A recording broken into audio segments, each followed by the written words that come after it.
Round of applause for Happy, our wonderful host, also a superstar in her own right. And before we go anywhere, I just want to shout out my wonderful colleague who, when she broke her leg a couple of days ago, and we got on the phone and we're like, we can do this virtually. Don't worry, like museum, there's so many steps. You're in pain. And she's like, nah, we're coming to the museum and we're having this conversation in person. So shout out, thank you for coming. Amazing. It's really wonderful to be here, guys. Thank you for coming. Thank you for your time. This conversation is really, we're talking about digitization. I just needed to check. Digitization and archiving. But we really won't be talking about the specifics or specificities of technology. We'll be talking about what it means to do the work. So we'll be talking about the things that you see on the surface, but what lies beneath the surface. So the things that you don't see when it comes to digital work, when it comes to history. It will be fun. It may be emotional, but I think it will be beneficial for everyone. I hope so. Yeah, absolutely. And we should start by introductions because we don't want to assume that everybody in the room knows us. You know our names, but I think we could start by talking about how we arrived at this work, at this collaboration. And should we go alphabetically? If we do, then you kind of go first. So maybe I start with a question. How many people here love history? Yeah? How many people love history? Show of hands. How many people thought they could do history as a career? Wow. I completely identify with that. And I think I asked that question because as someone who grew up extremely passionate and fascinated by history, I never thought that it was a thing that someone could do as a career, let alone live on. And so myself, I work as a historian, but I also work as a digital heritage specialist, which is a fancy way of saying I combine history and technology. My path into history has not been straightforward, and I think for the many reasons why people didn't lift up their hands around whether history can be a legitimate career. I started off in the digital world as a computer scientist and then branched off into working within history. That is a very, very short summary of probably what is a 10-year journey. But I do think that the space of history is a space that we should all be occupying, regardless of what we do in life. It's not so much a career as it is a part of who we are. And I think part of this conversation is to identify how have we worked in this space of history and culture, and how we see ourselves being a part of the thing that moves history forward. Yeah. So I'll hand over to Shiro to introduce herself, and then. Thank you. I want to also start with a poll. How many writers or aspiring writers in the audience today? Okay, more than usual. So like you, I have always wanted to become a writer. It's a thing that I knew is my purpose on this planet, but I hadn't seen it done in a way that was a career. I saw people writing but doing other things as well. So I've always grown up knowing that words are the place where I find joy, that I love history, but I want to also be a writer of history, a documenter of history. I studied journalism as my undergrad, creative writing as my master's, but had always really worked in the cultural space. I began in the music industry, did that for about 6 years, then moved on to the same industry, but from a technical production point. So I was, for a season of my life, the one building stages and rigging lights and understanding the background of musicians, because I'd experienced all of these musicians spending months and weeks rehearsing for shows, and you come for the gig and the sound is bad. And I'm like, how can we fix this? And that got, I guess I outgrew that. And then I began to pursue my writing. Went to South Africa to pursue my master's, and the output of that is my debut novel, or was my debut novel, The Havoc of Choice, and came back home with this novel, trying to figure out how to publish it, but also what to do with all of this energy I had for social good. And I ended up at a library, because libraries were the place where I discovered this obsession with words and writing and storytelling, and began to walk around the libraries of Nairobi and see all the potential there was infrastructure-wise, but they were dead. And all of these questions, I suppose, are the reason why in 2010 or thereabouts, my co-founder and I, Angela Washuka, and I walked into the Macmillan.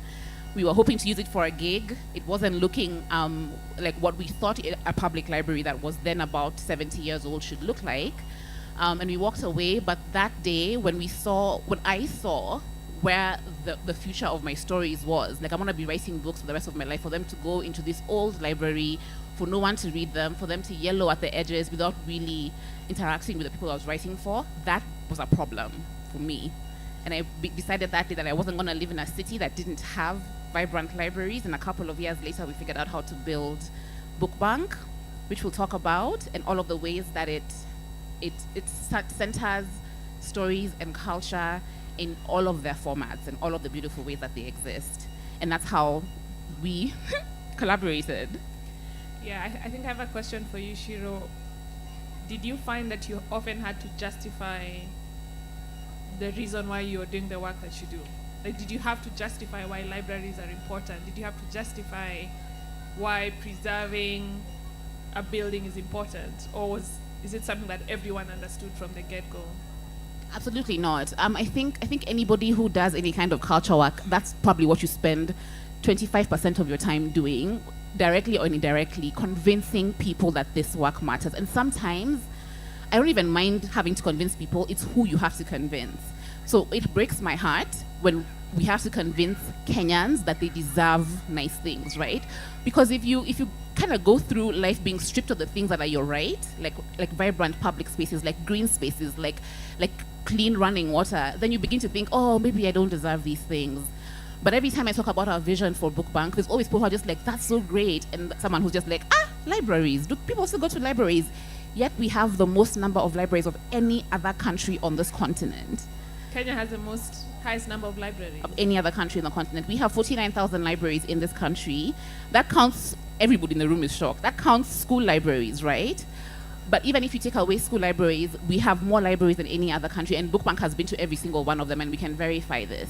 So we invest in all of this incredible infrastructure, but then I think we think that the work is done when the building has opened, and that's just that's 10% of the work. Keeping a building alive happens when people come in to look at the exhibition, to take out their books.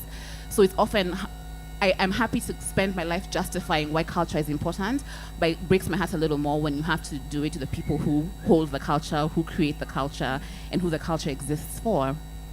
I think I asked that question because when I decided to pivot from being a computer scientist into history, one of the questions that people would ask at the time was that, why do museums need technology? Like, we have more pressing concerns, and also this is the country of M-Pesa. So fintech, health tech, agri-tech, you could see a clear justification for the ways in which technology has shifted things in Kenya. But when it came to museums, when it came to history, it was almost as if, and this is maybe 10, 15 years ago, that technology was a luxury. You know, museums Kenya has bigger problems, and museums have bigger problems than technology. And so making the case for why it's important for museums, for libraries, for archives, for us to see history as a space that is deeply in need of our intervention was very difficult. It was difficult to people, especially people who are in resource-making, resource-shifting capacities. But I think after COVID, there was much more of a sense of, everything moved online, and all of a sudden there was much more of an understanding that technology and culture is particularly important in a digital space. I mean, now the conversation with AI has made it more, I think, in terms of people understanding it, but at that time it was just really hard. But I kept thinking, it's so obvious to me. It was almost like a one-to-one, you know. But yeah.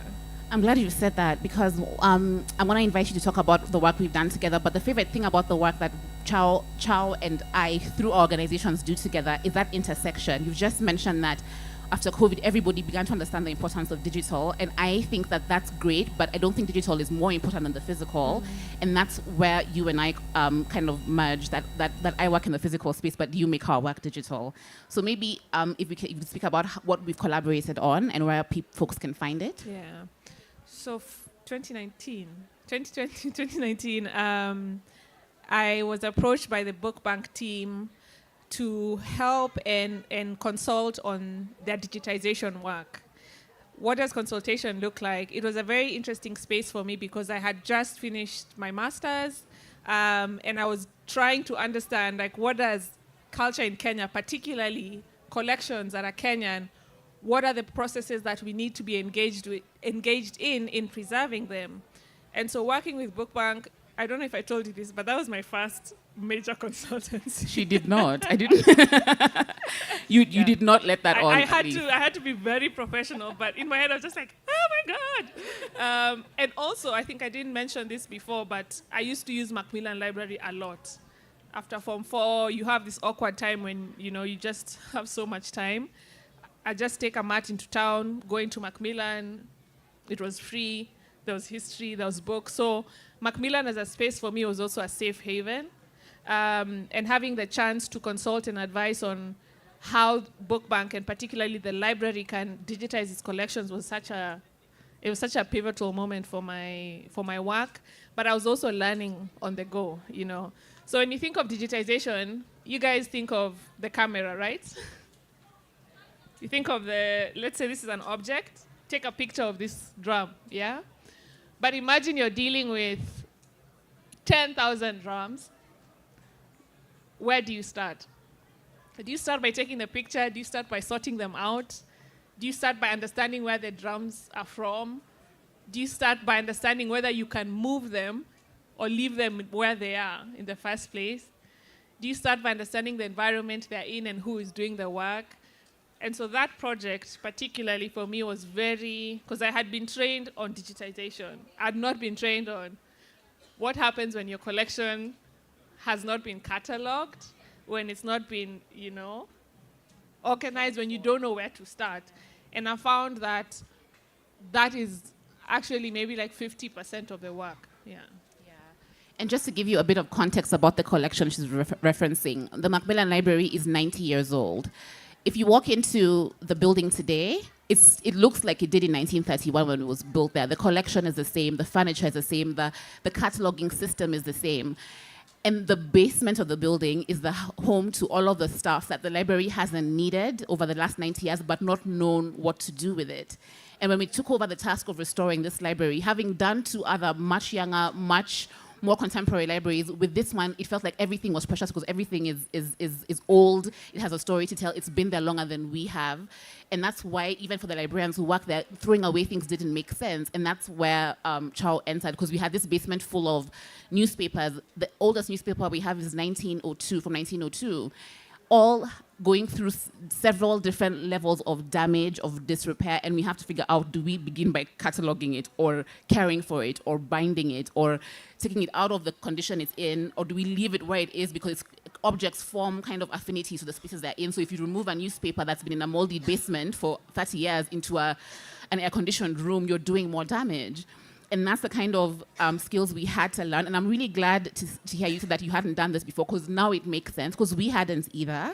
And it makes sense in how because we could figure it out together. We're like, okay, we're experts, but not so much.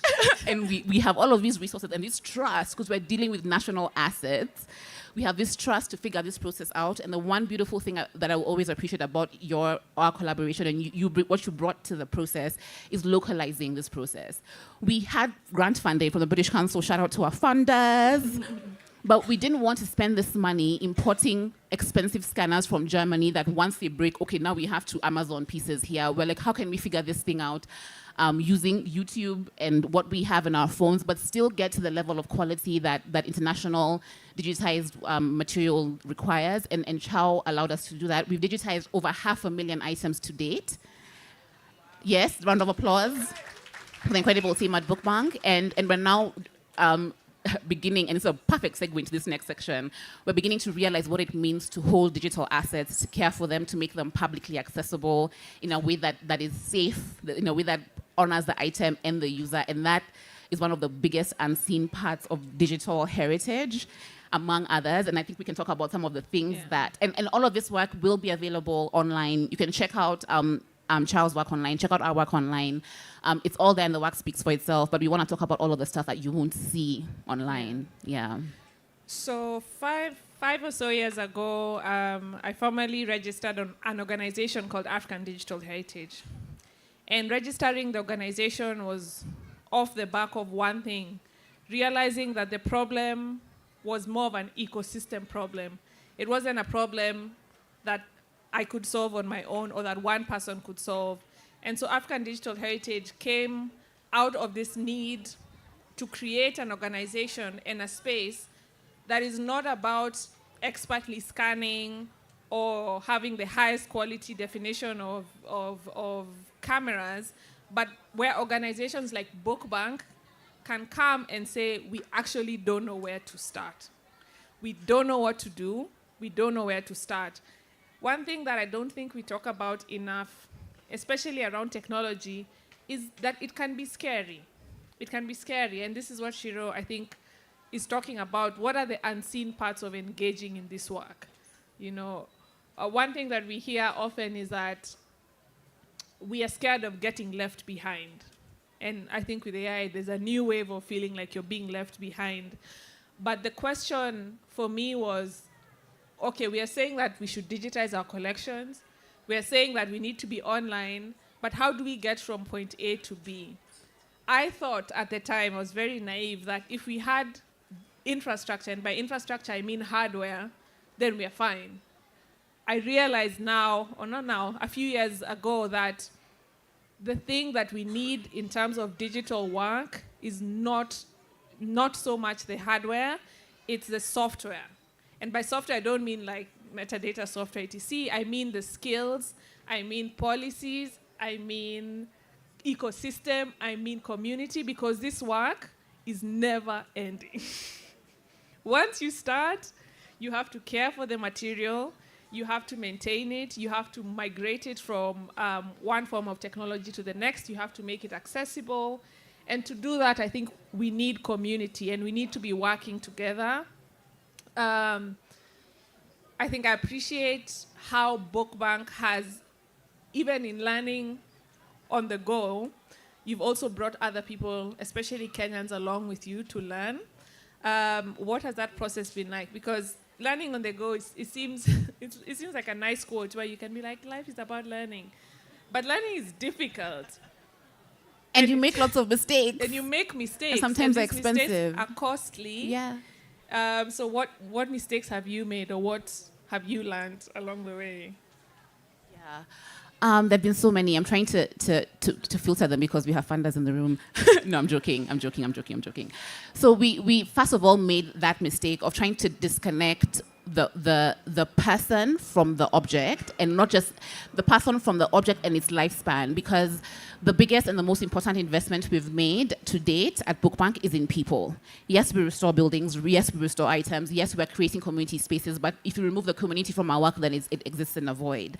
So after maybe a year or so of having cataloged this collection, digitized it, and put it up online, and at this point, maybe we had about 100,000 items online, and all of them reflected the collection at the Macmillan, and we're digitizing that collection for Kenyans. We're using Kenyans, we're putting it up, even the metadata at some point we translate some of the metadata to Swahili just so everybody can reach it. And then when we put it up and began to see the metadata or how people were using the content, we're like, hang on, no one's coming to look at this content. And then we looked at it and I was like, oh, but why would they? because the content reflects the Macmillan collection. The Macmillan collection was never intended for Kenyans. So by us investing all of this money and time and people in investing the Macmillan collection, we're repeating the mistake of the library, which is excluding Kenyans, because Macmillan was never designed or intended for Kenyans to use it. And we're like, okay, this is a problem. We can't be decolonizing libraries. We can't be bringing community in, making them inclusive, making sure that the stories in there reflect the people if what we're putting online still doesn't reflect them. So we began to think about how to correct that. And the most natural thing to do was to use audio, because we learned very quickly that if we prioritize documenting the written word, which is what you will find at the Macmillan, we're always going to exclude ourselves. And Africans, as everyone in the room would know, we prioritize oral histories. So we began to very furiously find old people and ask them to come to the library and tell us their stories so we can put them on the archive. And so we have the official record of Independence Day, but we also have the Mama Mboga's version and my auntie's version and your mama's version and everybody's mother's version of what independence was. And that's how you begin to build really responsive, community-based archives, and that's kind of the mistake that we made. We kind of forgot who we're creating the archive for in the beginning, and we had to kind of stop, then begin to correct it. And then now, even the archive you create when you have both those perspectives is so much richer. And that's something we're also trying to figure out, because as you stated, even these audio files are files that need to be stored and made accessible and then draw people in.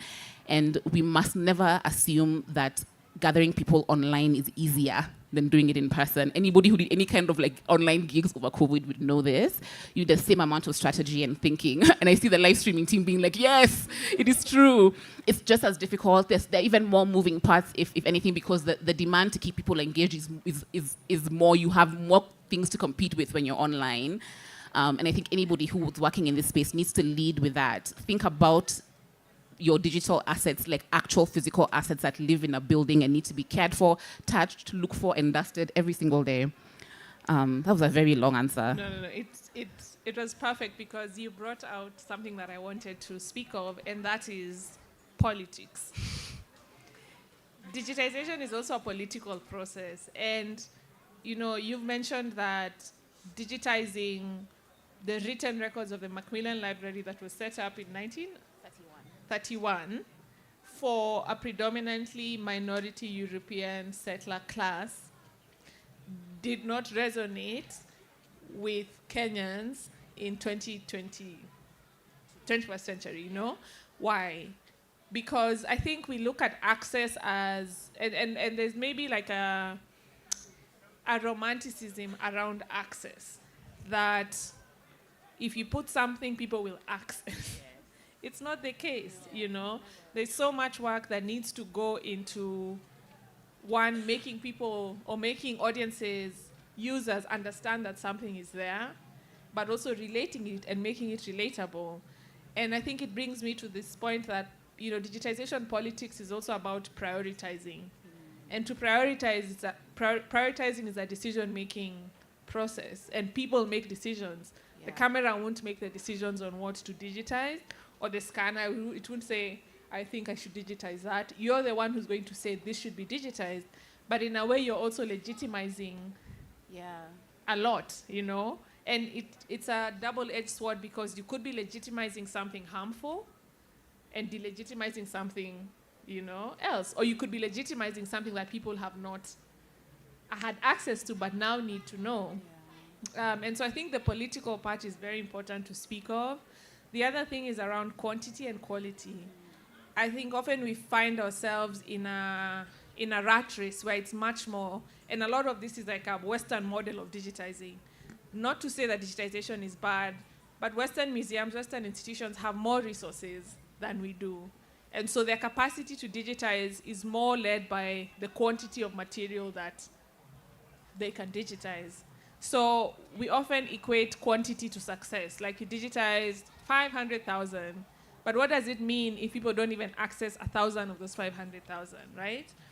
Or you can digitize 100 objects, 100 items, 100 stories, and spend more of your time engaging people and users on how to use, or that the fact that these 100 stories exist. So I think quantity and quantity also part of the digitization politics. And I've learned that we really need to shift our mindset around what success looks like. I don't know if Julius is here. Is Julius here? He spoke yesterday, and we've worked with Julius at his museum. And one thing that I remember stuck with me when we talk about metadata, it's a very boring thing, but people say metadata is data about data. Oh my God, no. What does that even mean to you in your everyday life? Data about data. But we're speaking with Julius and he said, metadata allows people to find me. Like, how do people find my museum? How do people find me? That's what metadata means. And I think that redefining moving the yardstick for success into what does digital actually do for you? Not how it should be done, not what X museum is doing, but what does the museum actually need? If your museum target audience is under 10-year-olds, that's 70% of your audience, and most of your stuff is not accessible in a format they can understand, then are you actually making strides towards engaging people? So I have a follow-up question for you, Chow. Because you've worked with, I dare say, archives, museums in most parts of this continent. I mean, this babe travels for history. It's so wonderful. And I must also say that we've worked together for so long, but it took us a trip outside of Nairobi to actually spend time getting to know each other outside of work. And we now have a wonderful renewed friendship that I'm looking forward to seeing where it goes. But when you are in Dakar, in Johannesburg, in Kampala, looking at a museum and its collection, what are you drawn to first? Gosh, wow, that's a nice question. I think for me, it's the stories. The history, like the materiality, yes, but for me, it's the stories and how the stories are embodied in, not necessarily institutions, but in language, in street names, in food. I think I love to see how history particularly lives, or breathes as a living thing. And I find that in stories. And language mostly, yeah.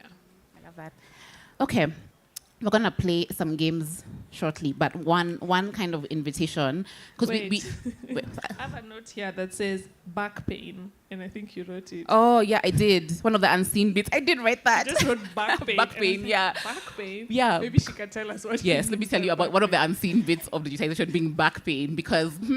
Our insurance company will tell us. So when we were figuring things out at Bookbank and we're trying to figure out how to digitize materials the quickest and the most cost-effective, and we work with young people. Most of our team are under the age of 35, and that means we get work done really quickly and very innovatively. So we figured out a way to and I wish we had some pictures, I didn't bring any, but figured out a way to digitize materials because the newspapers are giant. They're maybe the size of this couch. So you can't really put them on a desk, and you need the distance and the kind of the height. So the only way to digitize this stuff was to put them on the floor and have our team sit on cushions and just bend over and turn pages and click and turn. And after 3 months of that, you're back. So we had these 25-year-olds with back pain, and I was like, oh my God, it's our fault. And that's one of the unseen bits of digitizing work. That if you're gonna kind of YouTube it, these are some of the things you only realize after 7 months that guys are all beginning to rub their backs when they're walking, and I'm just like, why is everybody having to see chiropractors all of a sudden? So back pain is something I thought we should warn everybody about if we plan to go into digitization. That's just like a metaphorical back pain. No, it's a practical. I'm here about practical tips. My back kind of thing. But also both, and that's a perfect segue into my next question, which is about care. Yeah. Care, culture work, outside of the heritage space. And I think that's one of the things that we didn't want to end this conversation without talking about, because this work is not easy.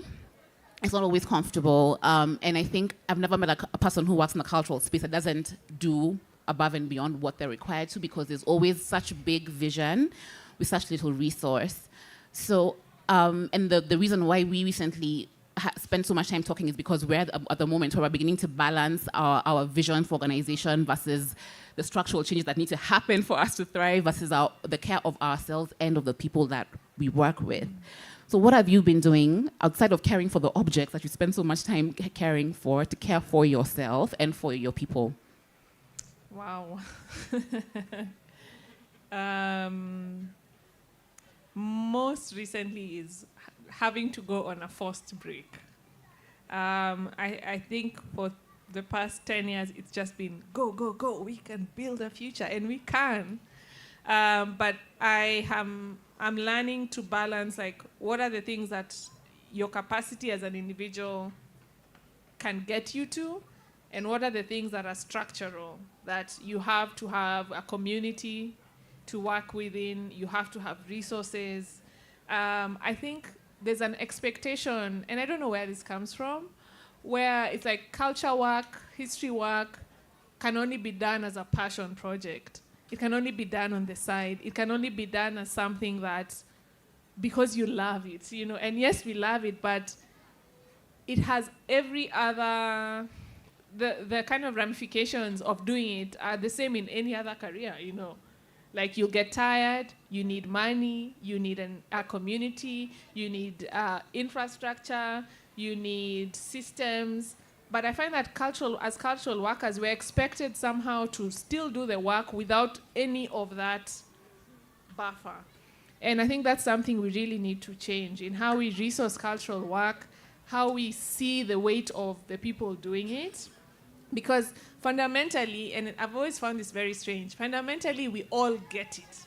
There's no one here who will say, you know, I don't understand why this is important. Fundamentally, deep down, and you see politicians use culture during campaign seasons, where culture is something that is weaponized in different ways and used in different ways in different circumstances.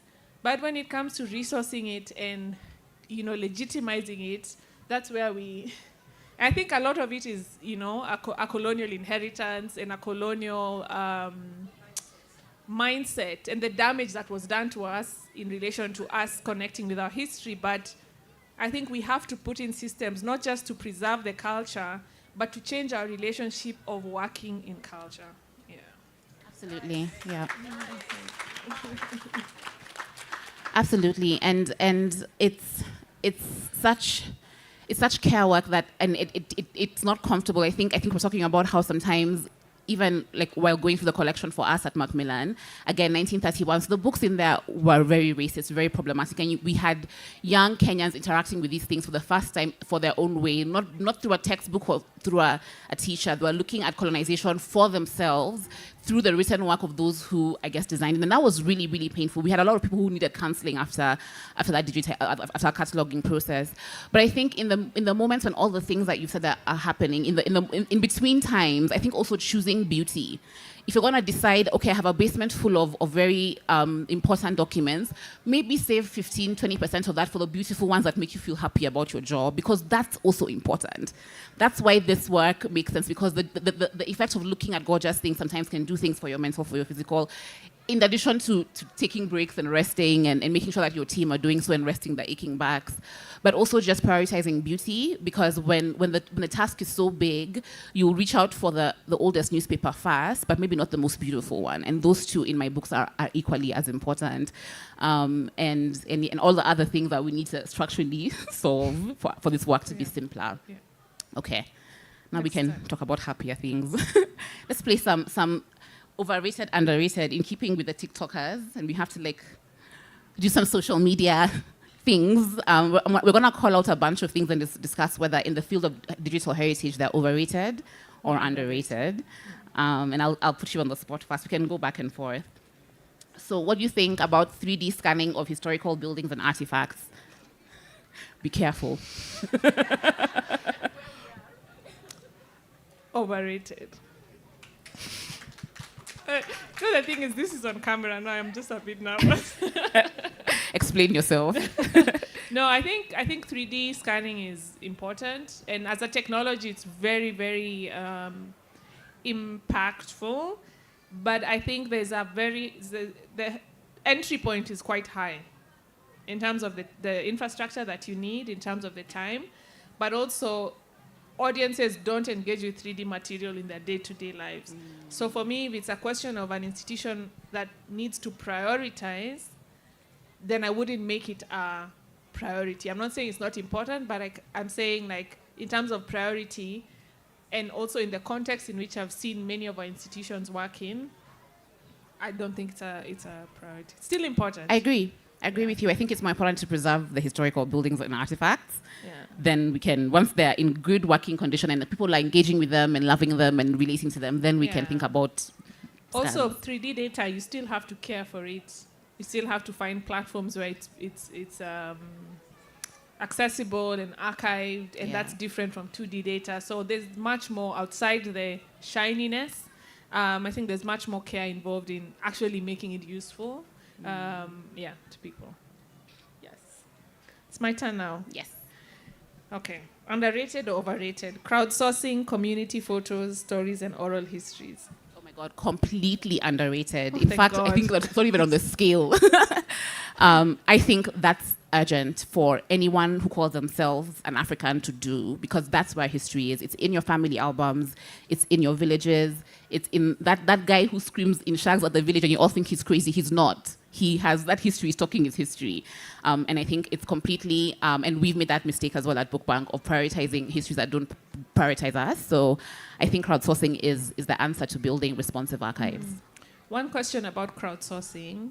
I've often found that there's a lot of labor involved in crowdsourcing, not just from a point of setting up, the system, but getting people to know. How has that been for you? Because you can say everyone can give, but yeah.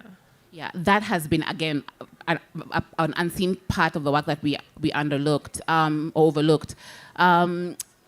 To get the kind of stories that we want for the archive, people have to trust you.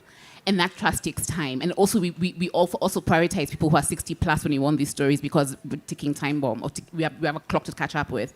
So that takes time, and you can put out things online and invite people to come, but for people who are very comfortable in their ways, you may have to go out and seek them where they are. So it's the hardest work that is actually doing the outreach.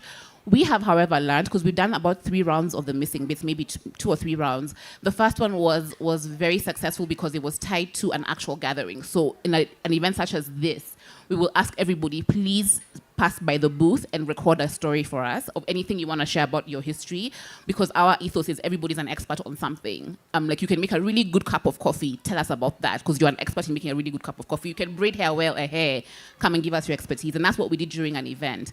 The next year, we had a long-running, sustained 3, 4, 5-month open call, and that didn't help because guys are just like, I have time to do that, I'll come and do it later.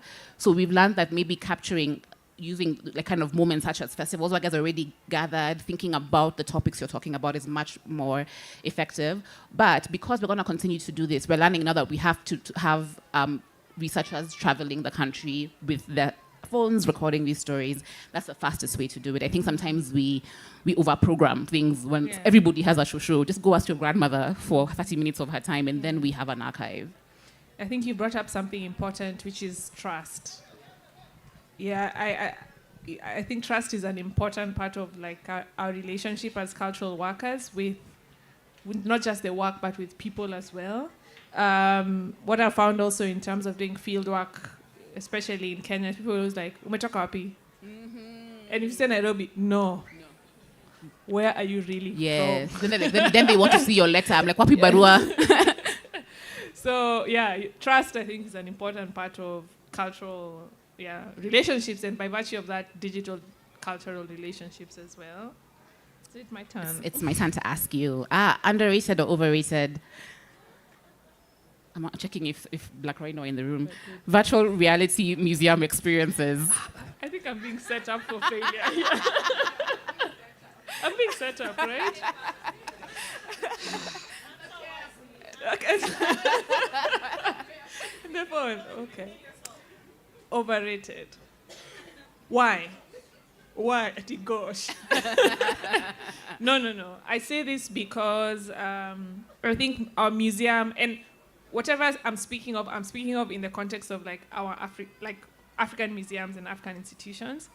I think we are we're in the process of bringing people back in. Like, museums were never built for us. They were built for our settler class to observe us.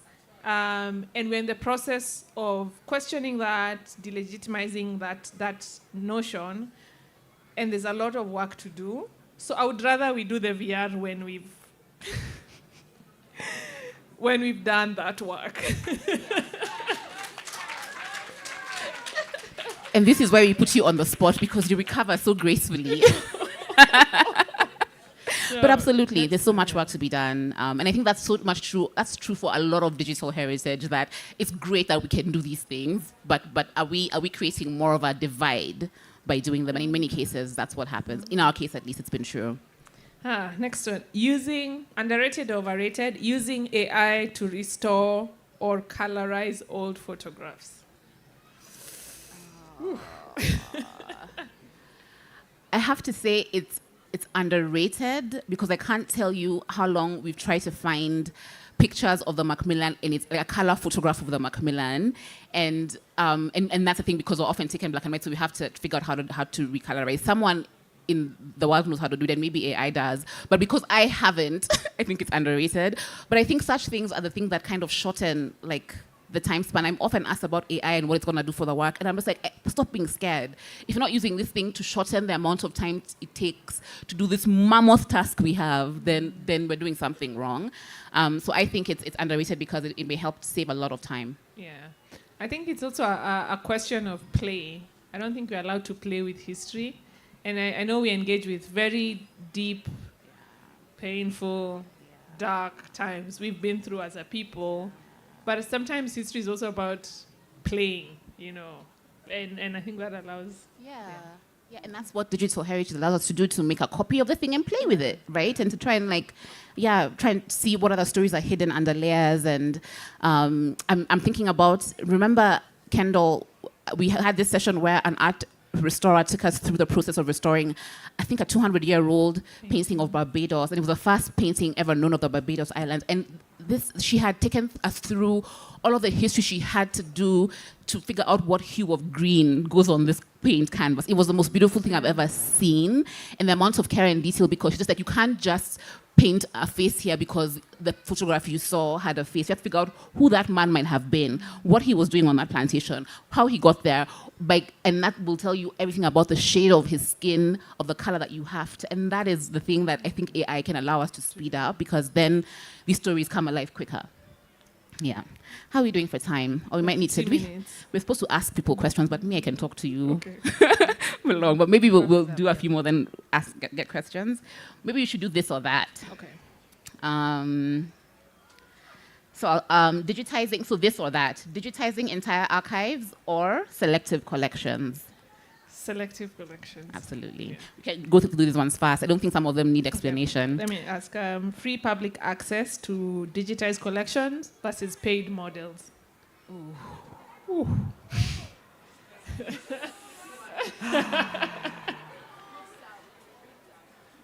I have to say paid models first. Yeah. And that is the phase of my life I'm in now, where I'm learning that culture work has to start with the paid models. It's wonderful to be like, grants are great, we need to get people to do this thing, access for free, but it's not sustainable. So I think if you've made all the money from the paid models, then you can be like, okay, now we can have some access, or maybe find a balance. But I think that it is imperative, and anybody in the room who wants to do any kind of culture work, is that you have to embed commercial enterprise into your plan off the jump. Please don't make that mistake. And even if it's small, sometimes even the culture and the practice or the principle of doing it, saying that we're going to start a museum, but we're going to invest as much in the bookshop or the gift shop of the museum as in the collection, has to happen first, because otherwise you're setting up an organization that's going to run into a kind of hole that many cultural organizations go through when the grant landscape changes, as it always has done in the history of grant making. So you've got to think about the commercial first, even if it's not wired in our DNA as cultural workers. We just want to give back so much. But the only way to do that is to be able to pay for the things that allow people to access this work. So I'm going to have to say paid models first. Agreed.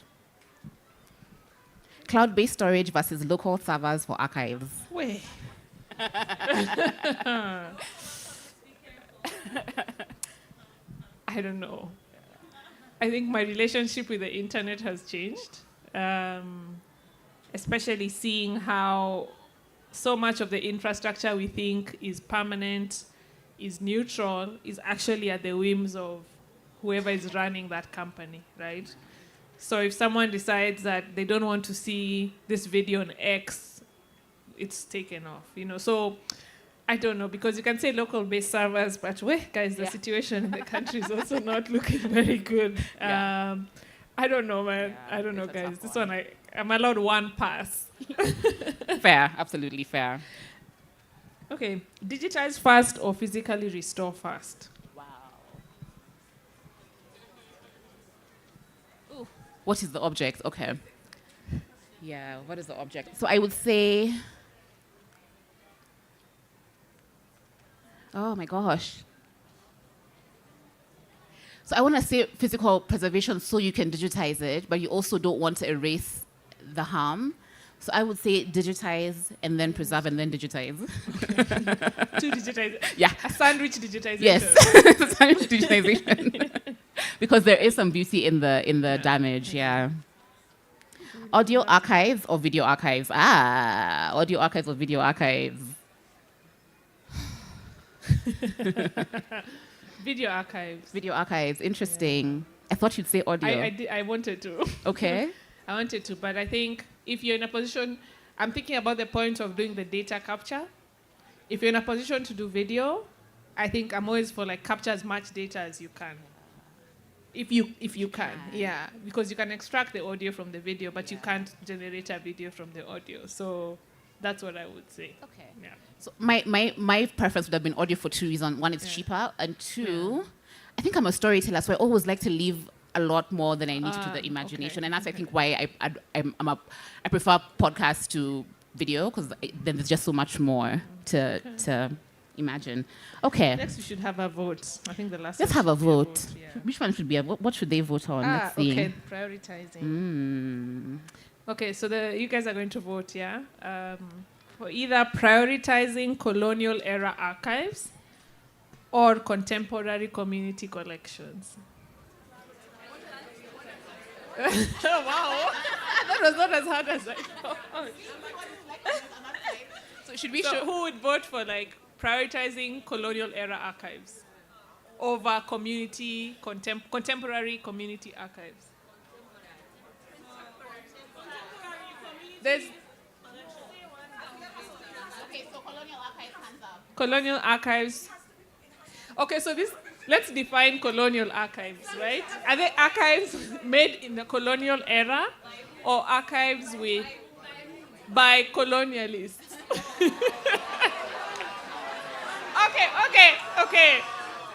Okay. There's no one who's curious at all. No, guys, I believe there's one person. There's someone. Can we hear why? I'm very curious. Yeah, and maybe that's gonna be the Q&A where we start. Maybe want to hear why? So Julius also wants colonial era archives preserved.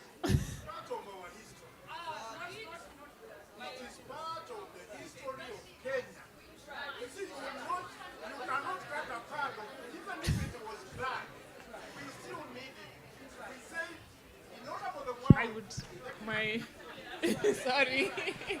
Me too.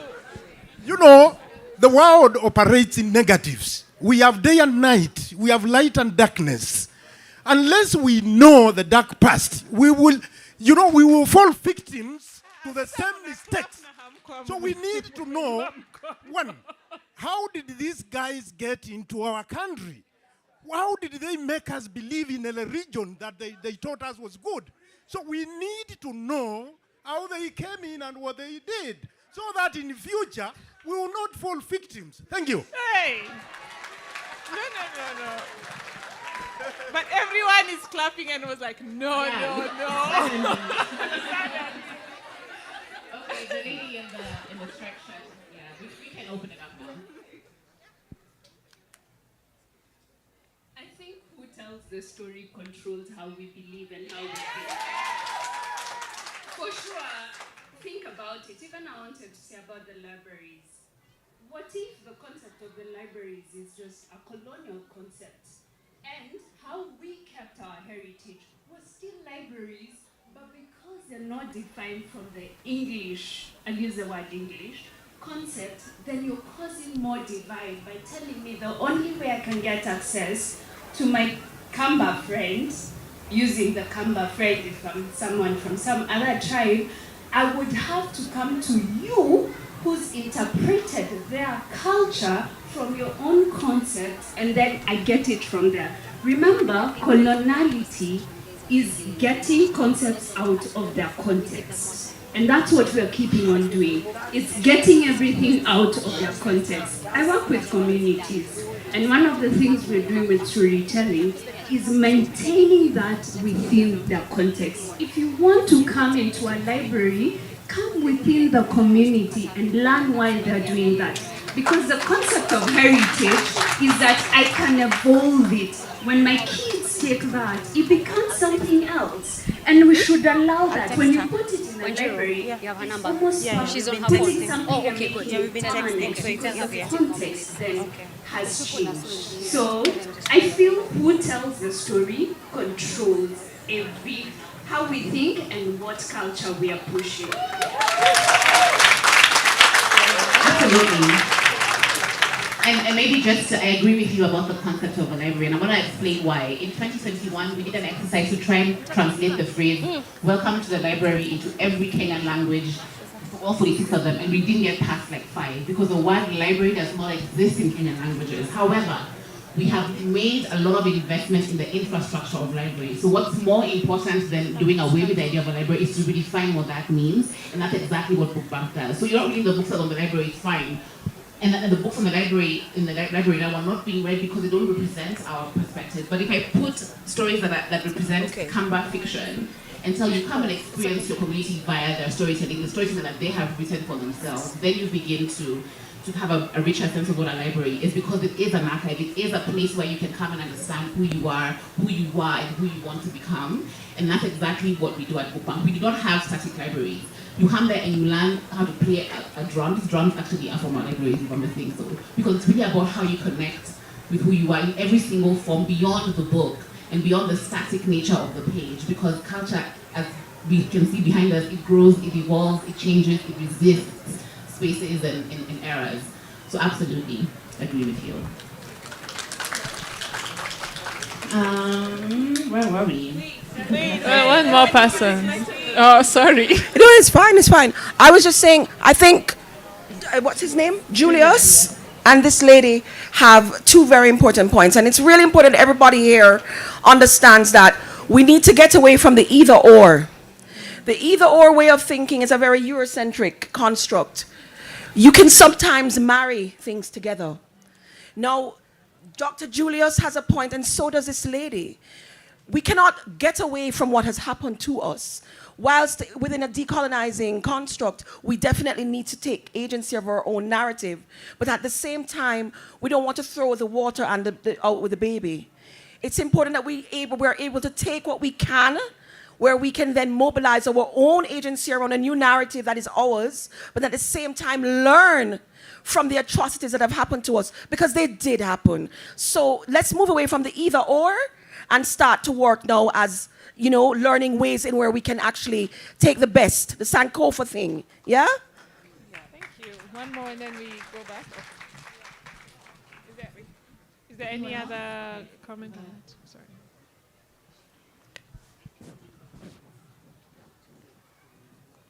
So I have 2 points. One of them is a question, and I believe I speak on behalf of everyone here. So the first one, I'm just curious as to, you shared that back pains and stuff, taking pictures. What happened? You look amazing, it's really cool, but if you don't mind, I'm just curious. What happened? To my leg. Yeah. Okay, and to my larger point on collecting and archiving footages, I'm curious if you guys have thought about incorporating where people can post and upload for themselves without you needing to actually do it, like how YouTube and other platforms work, because I think it can, in the long term, when it's a collective effort, because we do want to actually contribute to our culture and things like this, but sometimes the process it can be easier. What happened to my leg? I was in a fight, but you should see the other guy.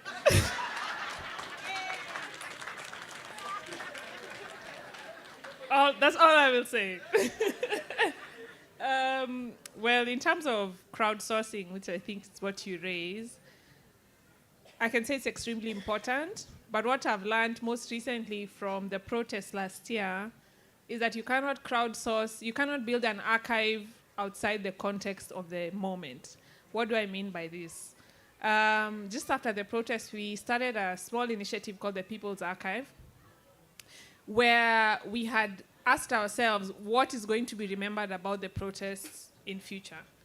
Also, based on the fact that Kenya has a very long history of socially engineered amnesia or politically engineered amnesia, how will the story of the protests, of our comrades who have died, of everything we've lost and everything we're fighting for be told years from now? And so the question of building an archive came from that moment. And so we tried to crowdsource immediately after. And what was interesting was that so many people said they would give material from the protests, but when it came to the time of like collecting, physically collecting or sending or submitting, there was almost like a cliff, like a drop. Why? We spent a lot of time asking ourselves, did we not do this right? Did we not implement this right? But I spoke to Dr. Joyce Nyairo, and she said, if silence is the moment, then silence is the moment. Because we were thinking, okay, we need things now, and we need people to give us things now. But people were scared. People were asking, who are you? Where is my data going? What if it's traced back to me? What if I'm arrested? And these are questions. If you look at the concept of an archive separately, it's about quantity, it's about collecting, it's about storing. But if you look at an archive in the moment in which it's being created, you cannot separate it from everything that's happening. And so I think crowdsourcing is absolutely amazing. But I think crowdsourcing within the context of the moment, as Shira said, if you have an event, then it's easier to leverage the energy of the event. If there's a moment in which people are thinking about one thing, then it's easier to leverage that. So the infrastructure of crowdsourcing and the context of crowdsourcing is more important, yeah. Yes. I just want to add something very little. Sorry. I want to add something very little just something very little to what Chow has said, because I publish a journal called Jahazi, and midway, as we were collecting stories, we decided, the Gen Z movement happened, and we withdrew the earlier call for articles to get the Gen Z story onto the Jahazi. But then as we were editing and collecting the stories, we started getting telephone calls from the youth. They are like, please, can you use a pseudonym? Please don't use my name. Then please don't use the photos I sent you. So we actually eventually used AI to create images to go alongside the articles to protect the youth that had submitted articles, and we had to use pseudonyms to protect the youth who had given us the stories. So it is very important to pay attention to context. The context of the archiving is absolutely important. And even if you have to suspend the archiving, suspend it. Because eventually it is the people. The people matter. The people shall. The people, Mutano wanted, okay. Okay, any more contributions? We have a little more minute. The hosts have been very gracious because you all have been such a fantastic audience, so we have a bit more time. Yeah, my name is Mutano. I work with these two brilliant ladies.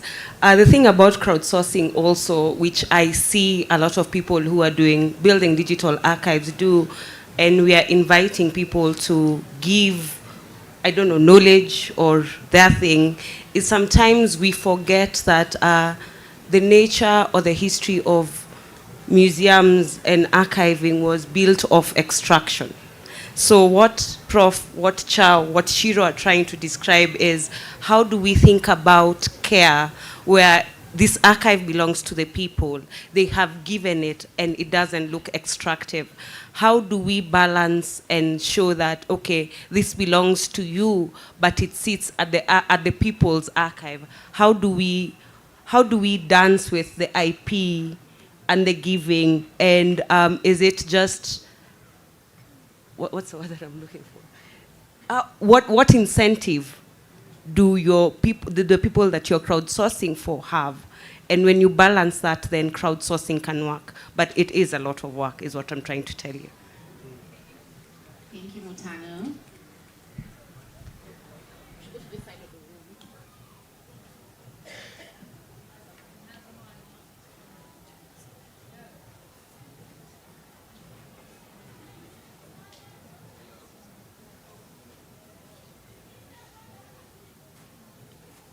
Hello, my name is Austin. I am an upcoming filmmaker. So my question is, I recently watched a documentary by Sesem Lai. She's a Tanzanian director, and she used archive to explore how the Germans treated the communities during the Maji Maji rebellion. So my question would be, let's see, it's relating to repatriation and justice. So a key focus of the documentary, it's called The Empty Grave, is the effort to return stolen remains to Tanzania. So my question would be, how can archives provide evidence or support for repatriation efforts, whether for human remains or cultural artifacts? And if so, if you can also share some examples where archives have successfully aided such processes. Thank you.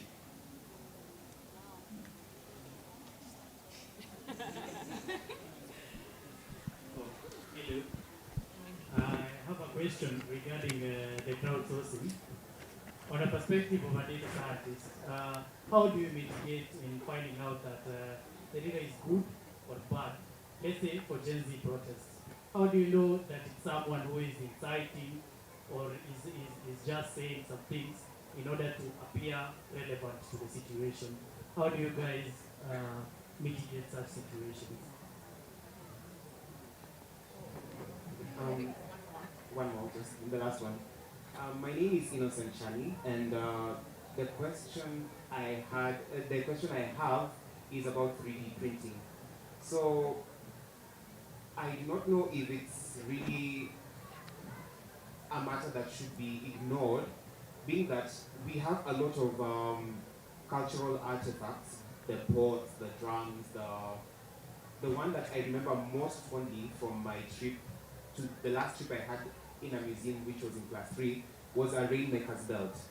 And I remember the teacher told us that with time, pieces of that belt were being stolen to make jewelry, being that they believed that if you had that belt, you possessed some kind of weird power. And I was just like, if we could make copies of these cultural items, then why can't we just do it to safeguard the artifacts instead of them going extinct by stealing, robbing, being sold in secret auctions?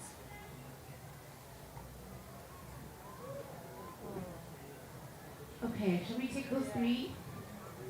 These are very difficult questions, but we will take a stab. I'll try and touch on a few of them. Hello.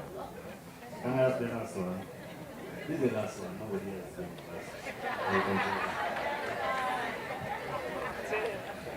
I'll allow it. We will allow it. We will allow it. We will allow it. Okay. Thank you for that. So my name is Ademba Alans. As someone who has worked in documenting some of the things that happened, I helped in create the Blood Parliament documentary that you guys watched. So I have a question mostly on the history part of it.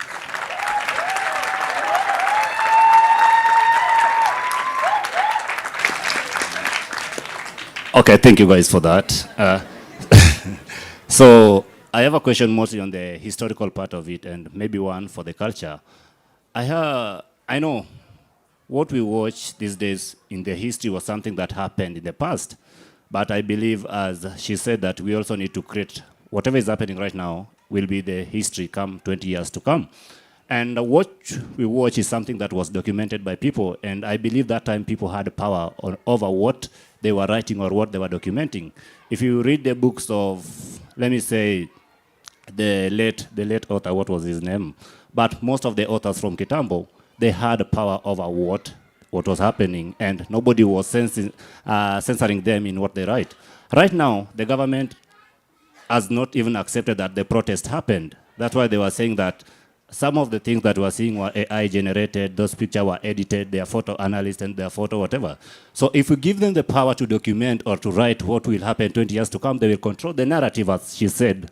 I believe you do that. So my question is, how are we going to harness the power of us documenting that? And the aspect that most people fear creating this thing because of what will happen after that. So us getting out of our fear, how are we going to document our own future? 20 years to come, whatever is happening right now will matter the most, because we can't keep on going to the story of Akina Raila Odinga and we forget our own current future.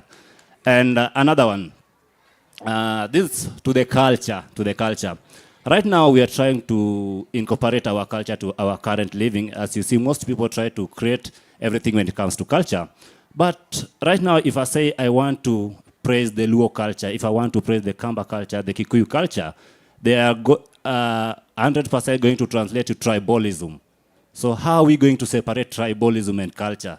Because if I say I come here adorning some of the clothes from the Kikuyu culture, they say I'm a Kikuyu. They won't see the first aspect, which is culture. So how are we going to separate between culture and tribalism? Thank you.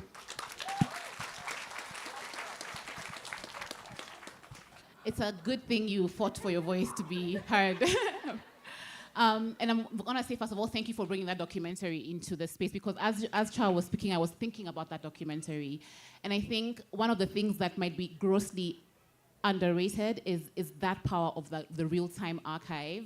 And I think every time I think about the protests specifically and archiving them, I think that may have already happened because we were all online capturing our own thing. It is the work of archive builders such as ourselves to then look at already what's there, knowing all of the sensitivities around the moment and the trust and all of these things, because there's already content. How can we do what you guys did and tell a story from what already exists without having to put more people in jeopardy? Unfortunately, that wasn't the case with documentary, but I think there's a power in the way that we are using our phones every day and documenting our lives every day, and that's why it's important to then take the next step of bringing them to the archive when call-outs are, because you already have the stuff. It's in your homes, it's on your phones, on your hard drives.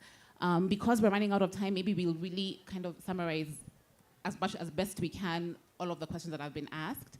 I haven't seen the film you referenced, and I want to, and thank you for highlighting it, but I get stuck with repatriation a lot, because Child described, where does it begin? Where does the care begin? Do you begin by finding out how the item got there or where it's gonna go when it comes back?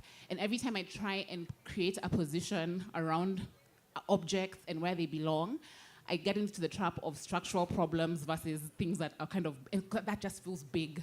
It feels bigger. It feels like it needs a lot more nuance than I think the conversation has right now, because we haven't been talking about it for long enough. But I think that items have stories, they have souls, they have spirits, which is why 3D prints are not the kind of solve, right? If I lost a family charm that's really important to me, there's a reason why it holds that power, because of all of the people, the things that are in this item, this object. And that's why the conversation around bringing things back is important, even if it's complex, because sometimes things come back and the country's just like, oh, we don't have the tools or whatever to take care of it. But that is why the item is important, and why we can't then offer prints as alternatives. But I think that we need to think about where that conversation begins and ends, really. And that's where I always get stuck, and I will continue to find information until I find a kind of base that feels solid enough, I think. What do you think? Yeah, I think the question of archives and restitution and repatriation is important. But I start from a point of, if people want their things back, they don't have to justify where they want their things back. And you shouldn't make them jump through hoops to get them back. You know, morally, these things were taken in a very, in a context of violence and historical imbalance. And so people, and there's this thing that we say that Africans are not asking for, if it's a spoon, keep it. If you want to keep the traditional spoon, it's fine. But if you have like a funerary statue, or you have something that is of value to someone, it's the value that matters, not so much the materiality of the item. Archives are important, but I would say expanding our definition of archives. Text-based archives, paper archives, yes, from a particular time. Oral archives, landscape as an archive. Landscape is the evidence of things that have happened. Language is an archive as well. And so in that case, for I think restitution and repatriation, what we see as an archive, we also need to challenge ourselves beyond like a paper-based archive or a text archive. The question around how do you know if someone is exaggerating? You don't. I don't think you can, but it's maybe asking yourself, what is the purpose of your archive, right? Are you more interested in fact or truth or experience, human experience, which we are all sat here today, but we will have a different perspective of this session. That doesn't negate Shiro's perspective. It doesn't negate Mutano's perspective, because we were here at the same time, but the perspectives are different. So I think that would be my answer to that. 3D printing, I think it's important. It's useful, but I think it's useful in how you make it useful to people. If you 3D print something and you just leave it, then what is the use of it? And you mentioned a belt that you remember from primary school. That's fascinating to me, because that item must have really stuck with you in its materiality, in its use, you know. So I think there's a lot of potential. I imagine my biggest frustration is our museums, or how the museum system was built, is that there are spaces of where you have to be clinical. You don't touch, you walk, you read, you leave. I think if we made museums about play, so yes, there's an object that's very fragile, but if you can 3D print others, that all these children who are coming here, if they can live with something, if they can touch something, if they can break it and put it back together, I think that's the value of the 3D printing, I think, is in how you integrate it into people's lives, yeah? And lastly, harnessing the power of documenting. I think the question of how this narrative will be remembered is something we're thinking of right now. In terms of how do we prevent the state from capturing it, I do not think we can prevent that. What I do think we can do is build our own systems and build our own archives. Professor Kimani has talked about a journal. Maybe someone else is working on a library. You know, you can come and say, okay, deposit your materials at Book Bank. I think it's more about how we make it as spread out and as decentralized as possible, because the state works from a basis of centralizing. And I think once we decentralize, in the sense that different things are in different places, then it allows for different experiences to be captured in different ways. And hopefully there's people to do the work of mapping where everything is. Yeah. Maybe that's us, maybe not. Yeah, I think that's it from us, guys. Ciao, Mina, ladies and gentlemen. Thank you. That was a really interesting discussion. I could do this for another hour, but... Did I not tell you they were superstars? Are we in agreement? Thank you. Yes, thank you so much, ladies. You need a photo. John needs to take a photo. Are you able to stand, Chow, or do you want to take it sitting? Yeah, sit next to each other. Yes. Hey, I feel like that was a sermon, but I took away a couple of things which I'm going to share with you. Start with the why. Not the how, not the what. Start with the why, like Simon Sinek said. The second thing is that this work is hard. We heard about back pains in 20-something-year-olds. So take the time for care and well-being, emotionally, mentally. Like was said, some of the stuff that you come across in heritage and archiving work is emotionally tough, right?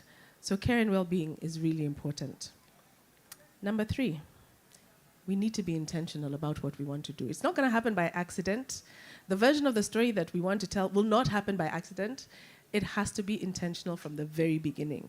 We are the ones who are going to decide what the story, our story is. And the last thing is that our living archives are being lost to us. Our living archives are being lost to us. Those are who? Our grandparents, our aunts, our uncles. We're losing them. Take the time to take your little phone and just have conversations which you record. Believe me, you will turn back to them later when you finally decide what you're going to do with them. But you can't decide if you don't have them in the first place. So gather those stories. At Paukwa, which is the company that I run, the story, we have a mantra, which is, for all the storytelling work that we do, until the lion learns how to tell his story, the tale of the hunt will always glorify who? The hunter. Lions, lions, Simba, Mko. Yeah.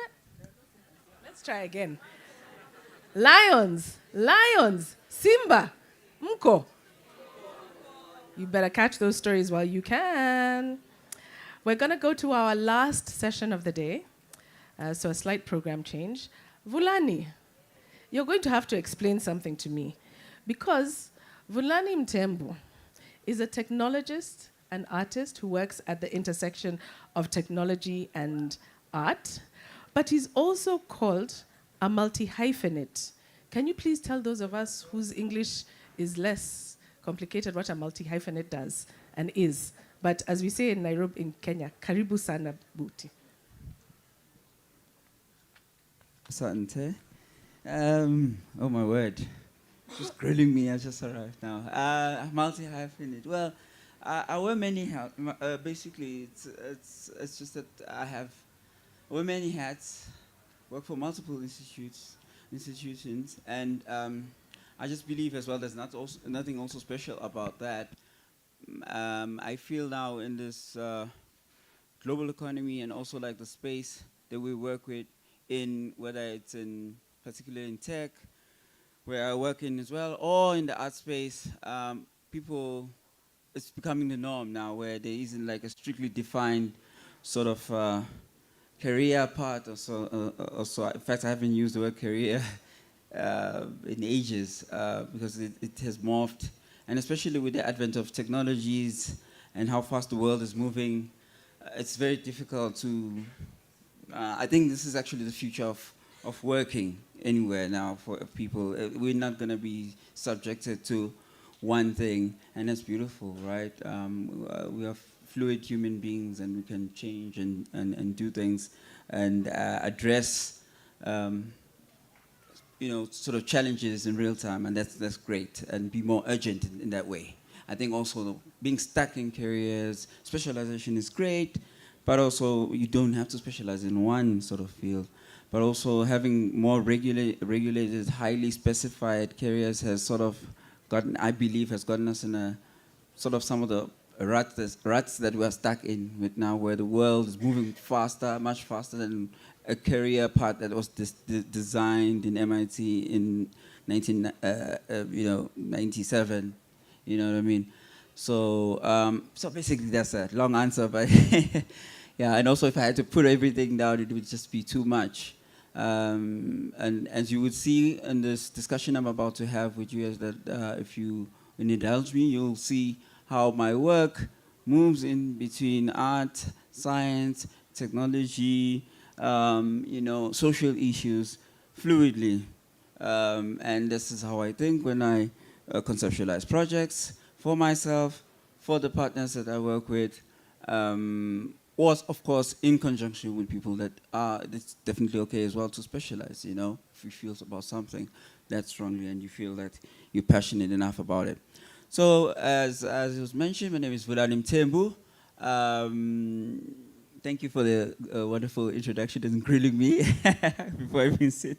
I needed that a little bit, and a cup of coffee since I'm in Kenya. So the topic for today's discussion is we're going to try and keep it very simple, because I believe among the last sessions, if not the last, so I don't want to keep everybody, in this discussion.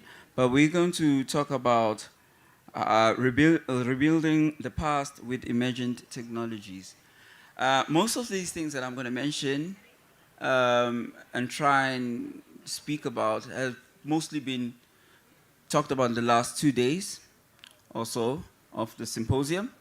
But I'm going to try and offer a perspective that is a bit different, something a bit more also speaking to the projects, of the practicality of the projects that I have executed or have worked with partners in realizing, and how some of them were challenges, and some of it were, of course, minor triumphs that I could see could be used as sort of guidelines to, sort of inquire, sort of have an inquiry on sort of some issues that we currently have been experiencing, and some questions around particularly emerging technologies and where they are taking us. Having had the opportunity as well to very much early on engage in some of these technologies before they were made available to public, and also just being brave enough to just like, okay, let's try and innovate in some spaces and push, be sort of provocateurs as artists. So I'm going to first begin to talk about, because I believe a lot has been spoken about AI, so I will limit this conversation to a little bit less on AI. I think a lot has been spoken about AI. In fact, not only in this symposium, and I don't think it will stop as well. That's the sad part. Or however you want to look at it. We're going to be stuck with this for a couple of years to come. But also in the past couple of years, I don't know how many talks and discussions since possibly 2019 I've been having about this conversation around AI. So I'm going to try to limit that. I'm going to talk about something that now, with the advent of AI, is seemingly being pushed to the wayside and appears a little bit more mundane compared to the exciting, shiny new object we have called AI, which is around the other type of emerging technologies. I will start namely with XR implementations. I think also the panel before, my colleagues in the panel before did touch a little bit on that. I think I will also speak on the projects that we have done where we have utilized this, and hope by showing what we experienced in terms of challenges, in terms of also the learnings that we went through, you could take and also question. I can open it up as well for everyone to just ask me a few questions. I think that will also drive the conversation to getting more value from what I'm about to say, because each of our experiences is different, and also you might have other questions that are burning that I might be, because I'm stuck in a certain bubble working with certain people, you might not be pertinent so much to me, but might be more to you. So in terms of AR, and particularly because for the purposes of this symposium, we are sort of like talking about it being implemented. I will talk about which is AR. XR, as you know, will be AR. There will be part of it, and it will also be anything that has to do with VR as well. That also falls under that. Now, it is a very controversial, no, it doesn't need to be, sort of implementation of technologies, because I've noticed it goes in waves. So, for example, in 2018, it was all the rave, and it sort of like dies out and it comes back up. When Oculus was bought by Meta, then it becomes a thing again, and more new tools are added onto it to make it more robust. I feel the fact that it keeps going and coming back, it means that we can't ignore it. There's something in it, because it comes back much stronger with more tools, more things to do. So the first project I would like to highlight, I'll just give a little bit of, before I go to the project, also mention that also talking to the multi-hyphenate thing we spoke about before, I'm also a Gamebox curator and innovation officer for the GI Institute, and also for a few galleries where I'm from in KZN. So one thing that has come from my working with game developers across the continent is how prevalent the medium of gaming. Now, I might be seeming to be digressing a bit, but it's very important to realize that right now, I actually pulled up the stats because they keep changing every time because it's such a dynamic field. Right now, and I will explain why I'm talking about video games now just shortly. The video game industry right now, in terms of revenue worldwide, makes more than all of film industry. Every single film that you've ever seen, including blockbusters, A24 24 films, independent film, everything, the whole shebang ever made, combined with the Olympics budget, combined with video streaming. When I'm saying video streaming, I'm not talking about one streaming service. I'm talking about Netflix. I'm talking about everything that you ever there is, Disney Plus, all of it.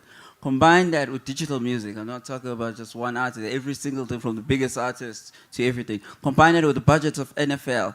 Combine it with the budget of the motorsport. And it only comes, all of those things only comes to about 80% of what games make.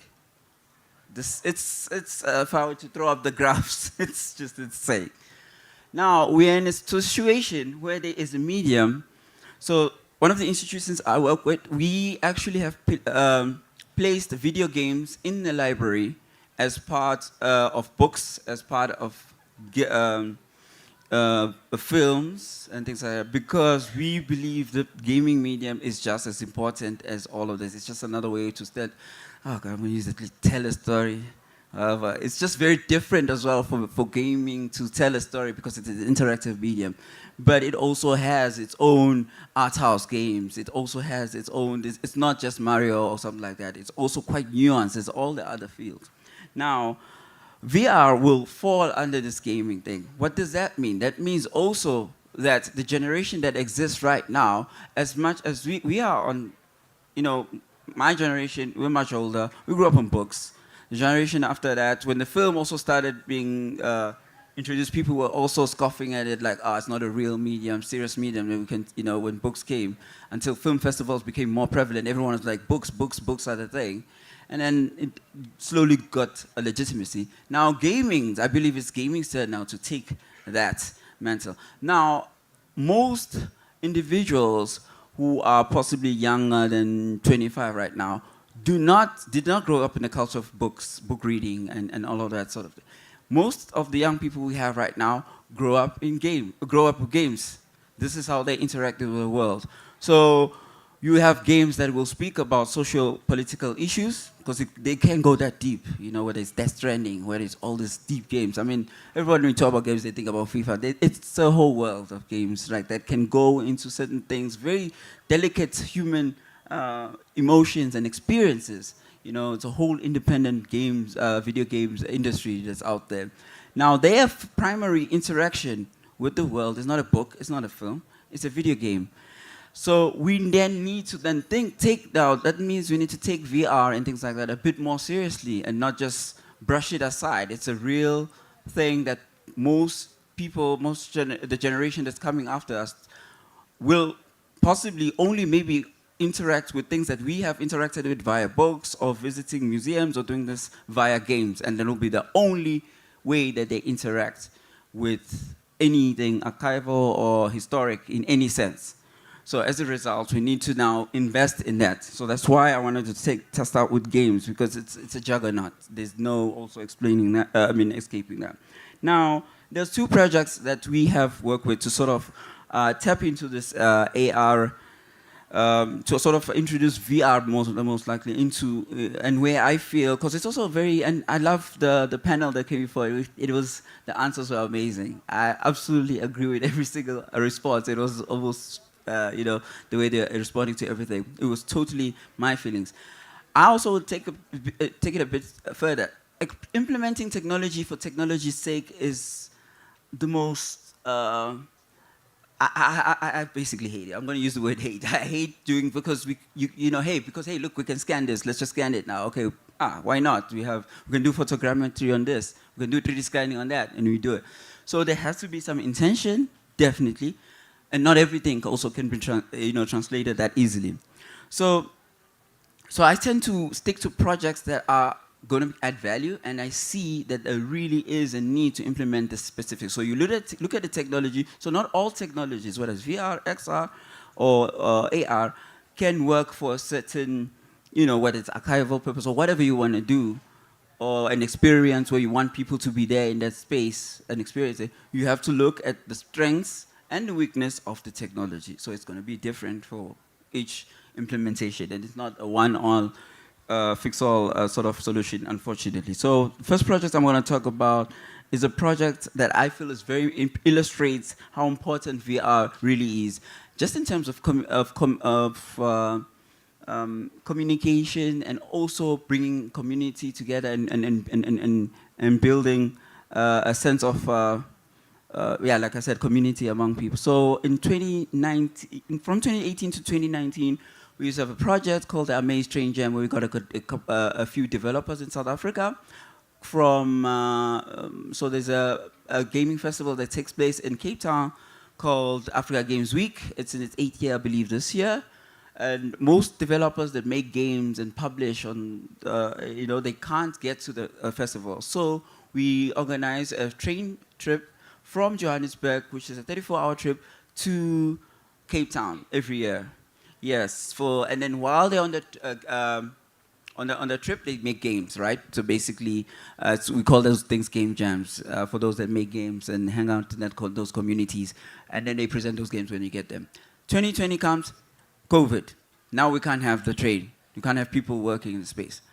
Now, you see, this is where technology now needs to come in. We have to look at how to keep this thing going without, with people not being in the same space. It was a fun project, but we can't do it. So this is where VR came into place. We gathered together architects, sound designers, VR developers, to create this train now, a virtual train in the VR chat world. So those of you maybe who have done VR development, you will know one of the easiest, well, I wouldn't say easiest, but one of the most simplest sort of platforms if you want to start getting into creating VR worlds is VR chat. There's an app called VR chat. I would advise everyone to start having a look at that. The great thing about VR chat is you don't need even to have those VR goggles or any technology. You can use any you'll just navigate that on an XYZ axis on your screen, and you'll be able to work with it. And then we created a train, and then we invited everybody to join the train online and sort of create the games. Everyone was represented by avatars. We were honest. So for that COVID year, this project didn't stop. It carried on as usual. So this is an example of when VR, and it worked perfectly. Even more so because now, not only were we stuck with only the people that were in Johannesburg, we now had people coming all over the world now come to join, because it's a virtual world. We can have as many carriages as we want to add onto this train, of course, and it's cost effective, and people were able to even build bigger communities and bigger games built in the VR world. So there were even new things being built on that train, right? So we did that, and it worked amazingly so. The second with VR. So these are success stories of VR, I would feel, built to sort of have real-world to solve real-world problems effectively. And then the next one, which we did, and they're not gimmicky. It's not like, hey, we're just getting 3D worlds and we put it there just because. And the second project that I was involved with, which was very good, and which was very interesting to me, was one we actually just sunsetted a few months ago, and we did that in Lagos with a collaboration with the Lagos Games Week and Africa Comicade, and that project is also is part of a project we were calling Dreaming New Worlds, where we worked with the National Commission for Music, the National Commission for what was it? For museums, yeah, and also, what was very important about that, they didn't never work with anyone who's outside of possibly like, a gallery or any of the GLAM institutions. They would, but in this case, they gave us, time to sort of like, gave us an ear, and they were like, okay, we can try and give this a shot. So to sort of like see what we can do with the project. So they came on board, MCMM came on board, And then also, so the idea with that was we created a game. It was a game jam, and we opened it up to the continent. And we created games that were based on artifacts. And the reason why we created games that were based on the artifacts that were housed in the National Museum, actually in Lagos, was that some people cannot visit the museum, one, but also there are artifacts that need to be interacted with. And as you know, most artifacts, well, let me rephrase that.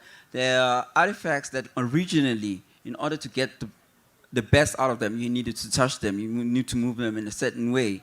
But because some of the artifacts you cannot touch or interact with them in that way, we thought it would be a great idea to sort of take those out of there and sort of like have them in a virtual world and keep and obey those physics of how they behaved originally. So in this case, now you're able to touch and actually see, like, you know, certain puzzle pieces, how they move. You can actually move them without actually interfering with the real artifacts. So the real artifact is still safe in the museum, but you're able to, interact with it. So the game jam was called Echoes Game Jam. We've got a few teams from Tanzania that kind of went through and won that game jam, and which was also very great. I feel that was a great implementation because one, the game that was the first prize, we got to get the people to actually fly them to the museum and actually get, because also this is another thing, they were able to work on these artifacts without even being there, the team that's from Tanzania, and only got to be there towards the end and actually see how everything correlates to what they had built and check if it's accurately represented and such. So, so there were two objectives to that. One, you have this online, so for someone who can't visit the museum, they can interact with the artifacts. The other one, the other construction was an actual VR setup in the museum itself, where you stand in front of the artifacts, which is still going to be built there, of course, because we only wrapped this up in a few months ago. When you stand in front of the artifacts, you will be able to interact with how it was supposed to have, worked at the time, but without touching the artifact itself. So you don't only just get to look at it. So this is something that's been interesting in the VR XR space, I feel, the implementation. I still believe, I totally agree with my colleagues, it's very limited, the implementation of these things so far. Frustratingly so, because the technology is very powerful, but you can't really, you have to really look. For me, most people just, like I said, they just go and scan everything and they do whatever. But you have to really think about, is it bringing value? Oh my word, is that a sign for me to stop talking? You have to look at, are you really bringing value to what you're trying to do? What are you adding on to? If it's not adding anything, or I tend to be in two minds about things that are doing preservation and VR. I don't know. You know what I mean? So you need to really be there in the space for these sort of things. It's a tricky one. But in terms of if it's adding something, an experience, then that's my rule of thumb. Then you go for it. If not, leave that alone, and think of until a better way comes to sort of, engage with that. So I would say those are my experiences of having worked with VR and AR in the real world to sort of fix or sort of look at challenges that already exist and sort of try and see how we can work around them using the technologies that we kind of have, which are already always improving. So that's it on my end. I don't know, I want to open up to some questions if you want to have some questions around AR technologies, XR technologies, and it could not only, it doesn't need also to be limited to museums or galleries or anything around that. Maybe if you are working on something like that with that technology, you can take some questions on that if there are any. Oh, there's a hand right up there. I think my session is up as well, my time.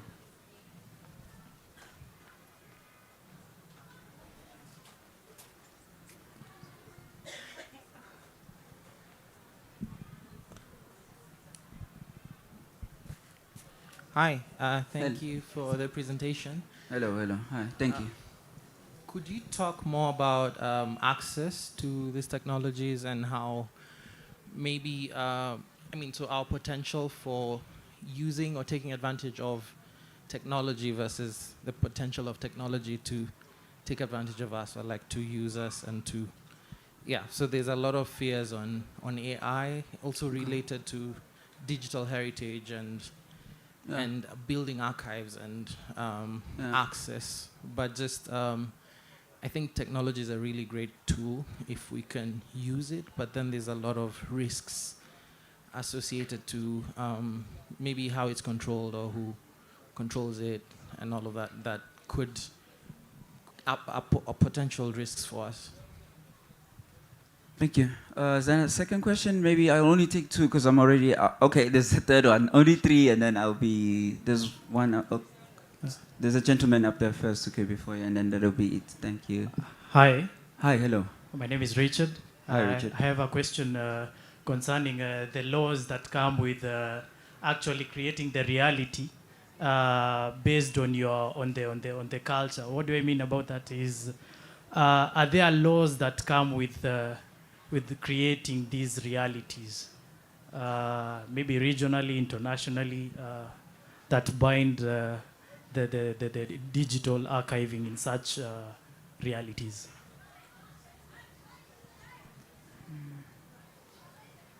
Thank you. Oh, third question. Just for the plot, because I want to hear what you'll say. VR, overrated or underrated? Sorry? VR, overrated or underrated? Were you here when Charles... oh, yeah. Let me answer this first, and then I'll come. You guys are hitting me with the tough ones. Shit, that's also a tough one. It's also a tough one. It depends what... See, it's tricky with VR. It depends, like I mentioned earlier, it's like a wave. So 2017 to 2018, there was like hope, hey, it's coming. If I would tell you how many times I've bought and how many type of different VR headsets I've bought, because I'm like, okay, this is the one, it's coming, and then it just end up sitting. And then I had to sell it, and then I buy another one, because, okay, now this is the one, this is the VR exodus everyone has been waiting for, and then it just fades away, and then Oculus buys it. And the funny thing is that the technology is not supported. It gets obsolete, and that's it. They abandon it, and they move to the next thing. It's one of the strangest spaces to be in. So again, I know I'm not really explaining, I'm not really answering it in the way that you would have liked, but it depends in which era you're asking me. If you are asking me during a peak VR era, which we kind of are climbing back to it now, because also the Oculus has just released the new Meta Quest 3. So new things are being added, new tools are being added to the SDK as well, and the APIs that are able to work with, that you're able to implement, are even more robust. Now you're able to do things that you couldn't. It's not your typical, hey, I'm looking at VR anymore. You're literally touching objects, and you have to see a pass-through, meaning you're not only in a VR world, you interact with the real world, like real people. You have, like, if I had it now, I will know your names, like an implementation like that. I'll have your names hovering, so I know who I'm speaking with. These are real important things that actually help. Yeah, okay, now I need to wrap up. But yeah, so I would say right now, it's underrated now. In any year's time, maybe it will be overrated again. And then it's like, it's weird with VR. Yeah, it's like this. Yeah. So in terms of the laws, that's why we work with governing bodies that are in charge of these artifacts and all these sort of things. You don't just go into a museum or go to a gallery space and you just, hey, I'm just going to use photogrammetry or 3D scan. You have to consult the proper. There are laws, of course, governing everything. The traditional laws, IP laws, like also just like how you need to interact with this. Also, just besides working with the artifacts themselves, there are laws that govern game developers. There are boards, ISA, how you have to follow the ethics. You don't just, it's not a Wild West. So I don't know if that answers your question. All right, and then you kind of answered yourself somewhere when you were talking there, some of that. So I'll respond to the first when you were talking, because I think the second one you actually had an answer to it. What you're saying. The first question was around access. So yeah, VR is not as inaccessible as it was before. we kind of have now a sense where, like I said, with VR chat, you don't need extra equipment and a computer, right? Of course, there's still, you still need a very kind of decent computer with some decent compute. But you can get away without having a VR headset, like if you use things like VR chat to create a VR world. And then when you deploy, people with those hardwares can then interact with that. So yeah, it's not as hard as it was. There's still a limitation, but you don't necessarily have to have all the bells and whistles to deploy VR worlds. Yeah. And also just be careful of gimmicks. Yeah, that's all I'm saying. Yeah, yeah. Use it when it's necessary only, when you see it as value. Okay, thank you. Thank you, Vulani. I'm still stuck on all of this other work that we're doing. Just makes up 80% of what the gaming world turns around. And when we talk of artifacts, there's a game that two games that my son really used to enjoy. One was Clash of Clans and the other was Clash Royale. It was Vikings. From their castles to their dwellings, to their, what are they called? To their suits of armor. So I think he learned everything that he knows about Vikings from these games. So the challenge to us is, how can we make sure that our heritage is implicitly or subliminally, is that the correct word? Being imprinted on people, right? Because not everything that we learn has to come from school and books. As I always argue, no one ever taught us that buses in London are red, but we all know that they're red, right? And they're double-deckers. Or that taxis in New York are yellow. But we know this. So how can we make sure that our stories, our normalcies are also getting infused into others? We're coming to the wrap-up. Are you sad? A little? A little sad? Okay, me, I'm sad, yeah. But it's not quite over, because we have something for all of you tonight. Ni furahi day. So from 5 o'clock, it's gonna be happening the night at the museum. That's what's happening. And there will be no, what are those dinosaurs which chase people in the movie? There'll be none of that. There'll be none of that. Nothing is coming from the snake park into the museum. We're just gonna have a good time together. But between now and then, we do have time still for people to go into the exhibition space, to go also to the reflection space and see the exhibition on the history of protests in Kenya.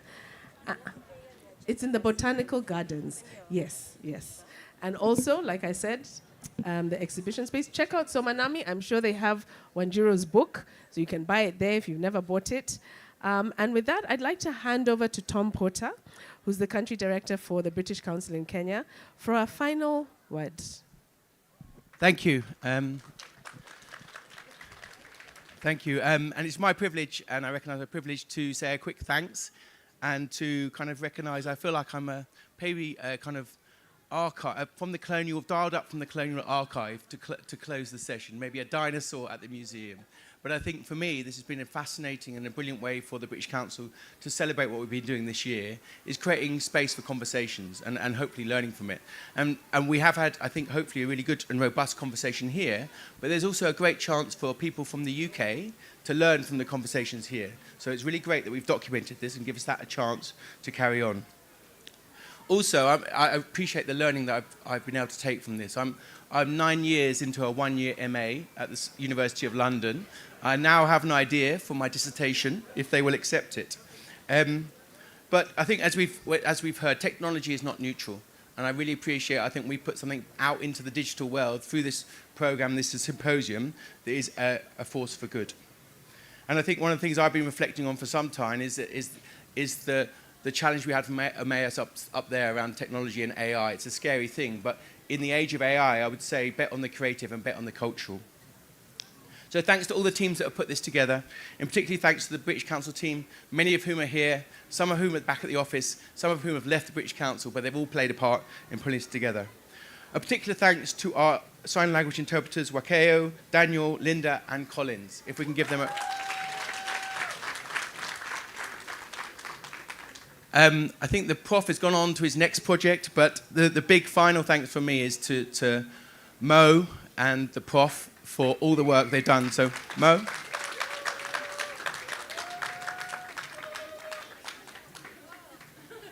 Thank you, Mo. And just to say that I think that one of the things I've taken away from the conversations this afternoon is about making sure that we think about trust, care, and joy. And the work that you put in with Prof, I think, is representative of not just what we should do, but how we should do it. So thank you. I'll see you all at the music, and I'll see you online. Thank you. We both were supposed to say something, and we both forgot. But forgive us. This is not the last session.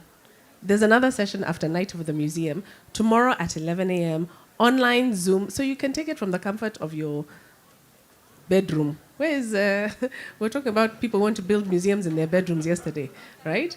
So please join us for that last session, and it's all about policy and bridging the gap between creativity and innovation. And with that, we're out. Thank you very much.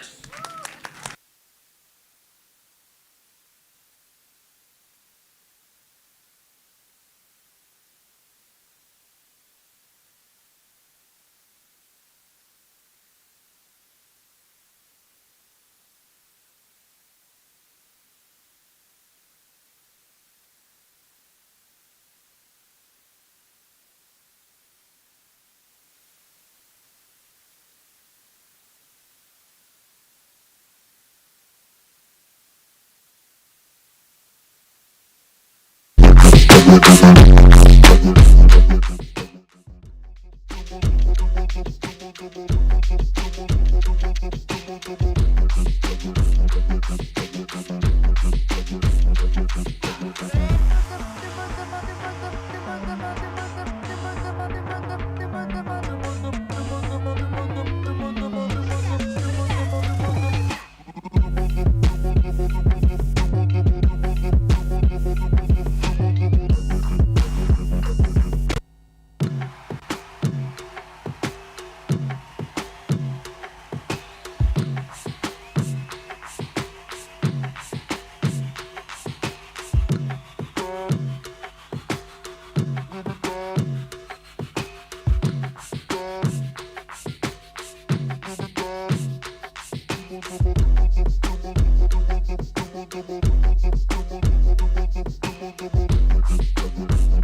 you.